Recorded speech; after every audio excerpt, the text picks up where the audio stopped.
आइए बच्चों आगे देखते हैं। पृथ्वी पर जीवन के लिए मूल आवश्यकताएं, यानी पृथ्वी पर हम जीव जंतु को जीवित रहना है, चाहे हम हैं, है ना, चाहे विभिन्न प्रकार के जीव जंतु हो, है ना, तो इसमें हमको रहना है, यहाँ जीवित रहना है। तो हमको मूल रूप से क्या क्या ज़रूरत पड़ती है, उसके लिए हम देखते हैं। सबसे जो आवश्यक चीज़ होती है बच्चों, वो होता है भोजन। सभी जंतुओं को भोजन मिलेगा तभी वो ऊर्जा मिलेगा, तब वो जीवित रहेगा। उनकी जो जैविक क्रियाएं हैं, है ना, वो काम करेगा। तो वो देखते हैं भोजन। सभी जीवधारी कार्य करते हैं, है ना। जितना भी जीव है इस पृथ्वी में, सभी कुछ न कुछ जो है जैविक क्रियाएं करते हैं, कार्य करते हैं। और कार्य करने के लिए हमको जरूरत होती है ऊर्जा की। और ये जो ऊर्जा होती है वो मनुष्य को या जीव जंतुओं को भोजन से प्राप्त होता है। जब आप खेल कूद कर घर में आते हैं तब आपको भूख क्यों लगती है? खेलने से आपके शरीर की ऊर्जा में कमी हो जाती है बच्चों, है ना। भूख लगती है यानी शरीर क्या मांग रहा है? ऊर्जा मांग रहा है ना। उनको शरीर को ऊर्जा की ज़रूरत होती है, तब हमको भूख लगती है। जैसे ही हम खाना खाते हैं तो हमको, है ना, हमारे शरीर को भोजन से ऊर्जा मिलती है। ऊर्जा की पुनः प्राप्ति हेतु हम भोजन की जरूरत महसूस करते हैं। मनुष्य, जंतु तथा पशु पक्षी अपना भोजन पेड़ पौधे से और अन्य जंतुओं से प्राप्त करते हैं, है ना। हमको भोजन कहाँ से मिलता है बच्चों? पेड़ पौधा से, है ना। जैसे भोजन में यदि हम सब्जी की बात करें, है ना, तो वो भी पेड़ पौधे से मिलता है हमको, है ना। आलू है ना, प्याज है ना, भांटा, बहुत सारे जो सब्जियां है ना, या सभी सब्जी वो हमको पेड़ पौधों से मिलता है। और हमारे अलावा और जीव जंतु रहते हैं, उसको भी पेड़ पौधों से ही मिलता है। जैसे पशु पक्षी की बात करें, है ना, पशु पक्षी जो है, जो पेड़ के पत्ते वगैरह है ना, झाड़ियाँ हैं, पेड़ के पत्ते हैं, उसको खाते हैं। अन्य जंतु भी इसी से, यानी पेड़ पौधे से ही भोजन प्राप्त करते हैं। किंतु हरे पेड़ पौधे अपने भोजन का निर्माण कार्बन डाइऑक्साइड और पानी की सहायता से सूर्य के प्रकाश की उपस्थिति में स्वयं करते हैं, है ना। हम तो अपना जो भोजन है, या जीव जंतु है, अपना भोजन पेड़ पौधों से प्राप्त करते हैं। लेकिन ये पेड़ पौधे कहाँ से प्राप्त करते हैं? तो वो कार्बन डाइऑक्साइड, है ना। ये कार्बन डाइऑक्साइड क्या है?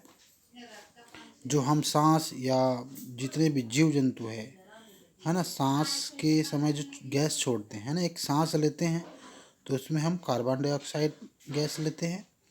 और जो सांस हम छोड़ते हैं, है ना, तो वो ऑक्सीजन गैस हम सांस के रूप में उपयोग करते हैं, है ना। सांस ले रहे हैं तो ऑक्सीजन जो पेड़ पौधों से प्राप्त होता है ना, उसको हम ग्रहण करते हैं। और छोड़ते हैं तो कार्बन डाइऑक्साइड। तो जो हम छोड़ते हैं कार्बन डाइऑक्साइड गैस, उसको पेड़ पौधा ग्रहण करते हैं, है ना। पेड़ पौधा कार्बन डाइऑक्साइड पानी की सहायता, सूर्य के प्रकाश यानी धूप रहता है तब जो है अपना भोजन स्वयं बनाते हैं बच्चों। दूसरा जो सबसे महत्वपूर्ण जरूरी है, आवश्यकता है, वो है जल। जीवन के लिए जल अनिवार्य है ना। चाहे निर्जीव हो, सजीव हो, सभी के लिए जीवन जीने के लिए या जीवित रहने के लिए जल हमको जरूरत पड़ता है।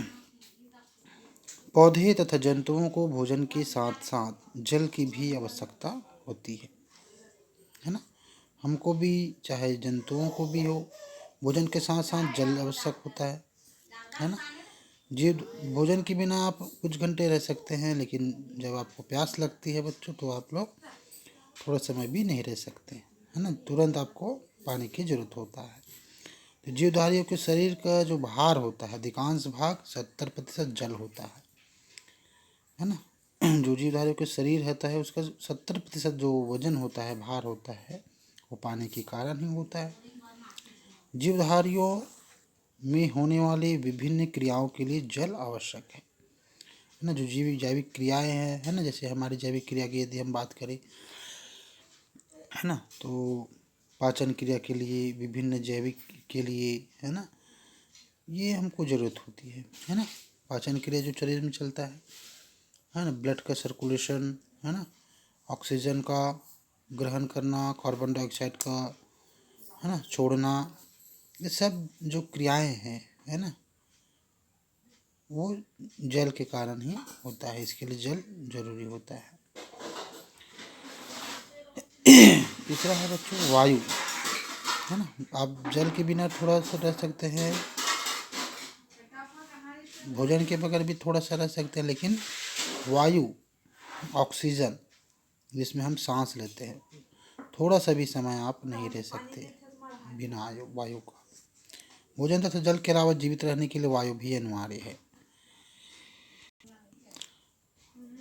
आपने अपने अनुभवों से महसूस किया होगा कि नदी तथा तालाब में डुबकी लगाते समय कुछ देर तक जल के भीतर नहीं रह सकते, है ना, क्योंकि वहाँ जो है हम जल के अंदर हम अपने जो ऑक्सीजन है वो ग्रहण नहीं कर सकते ऑक्सीजन को, इसीलिए जो है हम या जीव जो है फड़फड़ाने लगता है ना।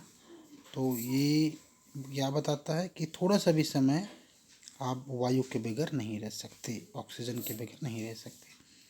इस प्रकार कंबल या रजाई से सिर ढक लेने पर भी हमारा दम घुटने लगता है। हमें शीघ्र ही जो है सिर बाहर निकाल कर सांस लेना पड़ता है ना। सांस लेने की क्रिया में जीवधारी अपने आसपास उपलब्ध वायु से ऑक्सीजन गैस प्राप्त करता है। अब हम ठीक है, तो आपको जब आप वायु में बहुत सारी गैस होती है जिसमें ऑक्सीजन गैस भी होती है, तो हम श्वास किस में लेते हैं बच्चों?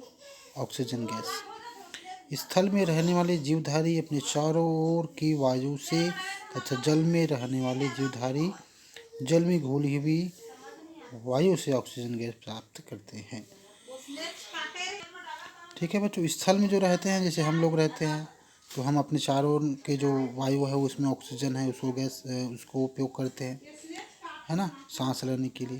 लेकिन जो जल में रहता है ना, जो जलीय जीव जिसको बोलते हैं, सांप है, मेढक है, मछली है, तो वो कहाँ से सांस लेते हैं बच्चों? जो पानी में, है ना, जल में जो घुल जाता है ऑक्सीजन, उससे वो सांस जो है लेते हैं। ठीक है, तो एक क्रियाकलाप के द्वारा हम समझते हैं कि